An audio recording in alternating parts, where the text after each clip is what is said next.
সময়ের দাম যারা জানে তারাই শেষ পর্যন্ত হাসে। একটা প্রশ্ন করি, তুমি কি কখনো ভেবে দেখেছ সকালে ঘুম থেকে ওঠার পর থেকে রাতে ঘুমাতে যাওয়া পর্যন্ত তোমার হাত দিয়ে কতটা সময় বয়ে চলে যায়? আমরা সবাই ব্যস্ত, দৌড়াই, কিন্তু কখনো কি থেমে ভেবেছ এই দৌড়টা কি সঠিক দিকে?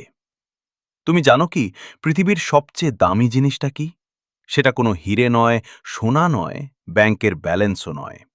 সেটা হলো তোমার প্রতিদিনের ২৪ ঘন্টা। এই ২৪ ঘন্টা নিয়ে গল্পটা করি। ধরো, দুই বন্ধু আছে, সাগর আর সাফওয়ান। দুজনেই একই এলাকায় বড় হয়েছে। দুজনের স্বপ্নও ছিল অনেক বড়।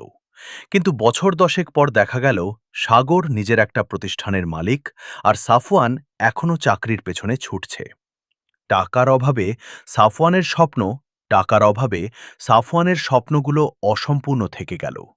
প্রশ্ন হল, সাগর কি সাফওয়ানের চেয়ে বেশি বুদ্ধিমান? না। সাগর কি সাফওয়ানের চেয়ে বেশি টাকা পেয়েছিল? না। তাহলে পার্থক্যটা কোথায়? পার্থক্যটা হল সময়কে দেখার দৃষ্টিভঙ্গিতে। সাফওয়ান প্রতিদিন কাজ করত। অফিস থেকে ফিরে ক্লান্ত শরীর নিয়ে ঘন্টার পর ঘন্টা মোবাইল স্ক্রল করত, টিভি সিরিয়াল দেখত। তার যুক্তি ছিল, আজকে যা পারলাম না, কাল করব। কিন্তু সাগর একই ২৪ ঘন্টাকে ভাগ করত অন্যভাবে। সেও কাজ করত, কিন্তু অফিসের পর তার পড়ত বই, শিখত নতুন কিছু, বানাতো ছোট ছোট পরিকল্পনা। সাফওয়ান সময় কাটাতো, আর সাগর সময়কে ইনভেস্ট করত।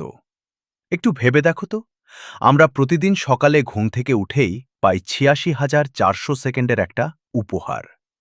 এই উপহার নষ্ট করার কোনো সুযোগ নেই। তুমি যদি আজকে এই ২৪ ঘন্টার ১ ঘন্টাও অযথা নষ্ট করো, সেটা আর কখনো ফিরে পাবে না। টাকা হারালে আয় হয়, কিন্তু সময় হারালে সেটা চিরতরে হারিয়ে যায়। এবার বলি, ঠিক কিভাবে সময়ের এই হিসেবটা কাজ করে। মনে করো, সাফওয়ান প্রতিদিন শুধু ২ ঘন্টা ফেসবুক, ইউটিউবে নষ্ট করে। সপ্তাহে ১৪ ঘন্টা, মাসে ৬০ ঘন্টার মতো। অন্যদিকে সাগর এই ২ ঘন্টা নিজের স্কিল ডেভেলপ করতে লাগায়। একটা বছর পরে সাগর হয়ে গেল ৭৩০ ঘন্টা এগিয়ে। এই ৭৩০ ঘন্টায় সে শিখে ফেলল একটা নতুন ভাষা, আয়ত্ত করল একটা সফটওয়্যার, তৈরি করল নিজের নেটওয়ার্ক। আর সাফওয়ান, সে শুধু জানল গত বছর কোনো সিরিয়ালের পর্ব কতবার দেখেছে। এটাই হলো আসল কথা। ছোট ছোট সময়ের ফোঁটাগুলো মিলেই তৈরি হয় জীবনের স্রোত। তুমি যদি প্রতিদিন মাত্র ৩০ মিনিটও কোনো কাজে লাগাও, তাহলে দেখবে ১ বছরের শেষে তুমি অনেক দূর চলে গেছো। কিন্তু সমস্যা হলো, আমরা ভাবি সময় আছে অনেক, আজকে না হয় হলো না, কাল করব। এই কালের উপরেই আমাদের জীবন বাজি রেখে দিই। অথচ বাস্তবে কাল বলে কিছু নেই, আছে শুধু আজ, এই মুহূর্তটা। একটু বাস্তব উদাহরণ দিই। আমাদের আশেপাশেই অনেক সফল মানুষ দেখবে, যারা রাতারাতি বড় হননি। যেমন রফিক চাচা, এলাকার এক সাধারণ দোকানদার। সকালে দোকান খুলতেন, সারাদিন কাজ করতেন। কিন্তু অন্য দোকানদাররা যখন বিকেলে গল্পে মশগুল, রফিক চাচা তখন একটা ছোট নোট বইয়ে লিখতেন, হিসেব লিখতেন, নতুন আইডিয়া লিখতেন, গ্রাহকদের পছন্দ অপছন্দ নিয়ে টুকটাক নোট করতেন। সবাই বলতো, কি আর হবে লেখালেখি করে, দোকান তো তোমার একটাই। কিন্তু রফিক চাচা জানতেন, সময়ের ছোট ছোট ব্যবহারই তাকে এগিয়ে নিয়ে যাবে। আজকে সেই রফিক চাচার ৩টে দোকান, আর এলাকার সবচেয়ে বড় মুদি ব্যবসায়ী তিনি। অথচ শুরুতে তো সবাই সমান ছিল। এখন প্রশ্ন হলো, তুমি এই মুহূর্তে কোথায় আছো? তুমি কি সাফওয়ান নাকি সাগর? তুমি কি তোমার ২৪ ঘন্টাকে নষ্ট করছো, নাকি ইনভেস্ট করছো? ব্যস্ততা আর কাজের মধ্যে কি নিজের জন্য সময় বের করছো? মনে রেখো, সময় হলো একমাত্র জিনিস যা তুমি ফেরত পাবে না। আজকে তুমি যদি সিদ্ধান্ত নাও যে প্রতিদিন ১ ঘন্টা নিজেকে উন্নত করার জন্য দিবে, তাহলে আগামী বছর এই সময়ে তুমি নিজেকে চিনতেই পারবে না। নিজের প্রতিটা ঘন্টার হিসেব রাখা শুরু করো। দেখো কোথায় সময় ডুবে যাচ্ছে। ফোনের স্ক্রিন টাইম চেক করো, হিসেব করো কতক্ষণ অকারণে আড্ডা দিচ্ছ। সেই সময়টুকুই তো তোমার আসল পুঁজি।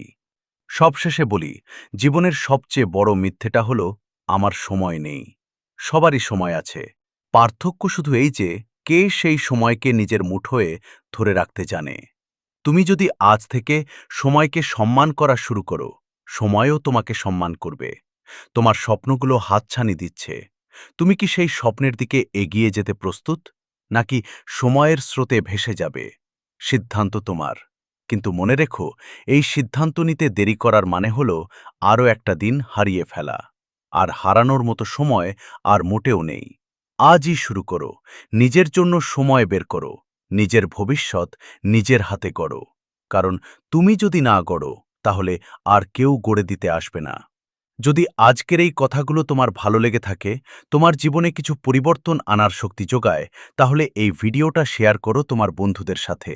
চ্যানেলটাকে ফলো করো, কারণ তোমাদের জন্যই এই প্রচেষ্টা। আর সবশেষে নিজের মনে বলো, আমি সময়ের মালিক। সময় আমাকে নিয়ন্ত্রণ করবে না, আমি সময়কে নিয়ন্ত্রণ করব। আজ থেকেই শুরু হোক তোমার জীবনের সেরা ইনভেস্টমেন্ট।